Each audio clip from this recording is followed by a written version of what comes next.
Le Saint-Esprit dit, mettez moi à part Barnabas et Saül pour l'œuvre à laquelle je les ai appelés. Alors après avoir jeûné et prié, ils leur imposèrent les mains et les laissèrent partir. Barnabas et Saül, envoyés par le Saint-Esprit, descendirent à Séleucie, Acte 13, 1 à 4. Ils mirent à part Paul et Barnabas. Et il est écrit concernant ces deux hommes qui étaient envoyés par le Saint-Esprit, ils descendirent à Séleucie. Oh, quelle union! Quelle union! Le Saint-Esprit dans le ciel fait une partie du travail et l'homme sur la terre fait l'autre partie. Cette sainte association avec le Saint-Esprit dans son œuvre nous rend conscients de nos responsabilités et nous pousse à l'action. Après que ces hommes eurent été consacrés sur la terre, il est écrit dans la parole inspirée de Dieu qu'ils furent envoyés par le Saint-Esprit. Et remarquez que cette association est un appel à un renouveau de prière et de jeûne. Depuis un certain temps, peut-être depuis quelques jours, ils avaient servi le Seigneur dans leur ministère et jeûné.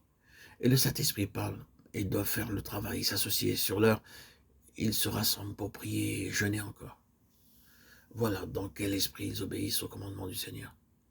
Et ceci nous enseigne que c'est non seulement au début de notre travail chrétien, mais pendant toute la durée de notre ministère, que nous avons besoin de puiser notre force dans la prière. S'il y a une pensée concernant l'Église de Christ qui, par moments, m'accable de chagrin, s'il y a une pensée en ce qui concerne ma propre vie, dont j'ai honte, s'il y a une pensée que l'Église de Christ n'a pas encore acceptée et saisie, s'il y a une pensée qui me pousse à crier à Dieu, oh, enseigne-nous, par ta grâce, des choses nouvelles, Seigneur. C'est ici la pensée de la merveilleuse puissance que la prière doit avoir dans le royaume de Dieu, dans notre propre vie.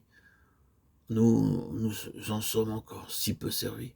Nous avons tous lu ce passage du voyage du pèlerin de Bougnan, où Chrétien découvre qu'il a dans son sein la clé qui ouvre la porte du donjon.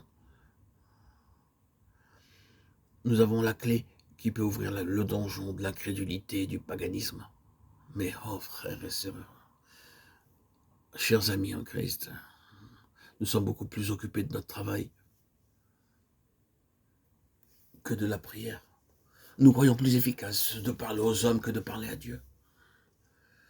Apprenons de ces hommes que l'œuvre que le Saint-Esprit nous commande de faire doit nous appeler à un renouveau de jeûne et de prière, à une nouvelle consécration à Dieu et à une nouvelle union avec lui. Ces hommes s'adonnèrent au jeûne et à la prière. Et si dans notre travail chrétien, nous faisions une plus large place à la prière, il y aurait plus de bénédictions dans notre vie intérieure. Si nous sentions, prouvions et rendions témoignage au monde que notre seule force consiste à garder à chaque minute le contact avec Christ, ce qui permet à Dieu de travailler en nous à chaque minute. Si tel était notre esprit, nos vies ne seraient-elles pas plus saintes par la grâce de Dieu? Ne porteraient-elles pas beaucoup plus de fruits?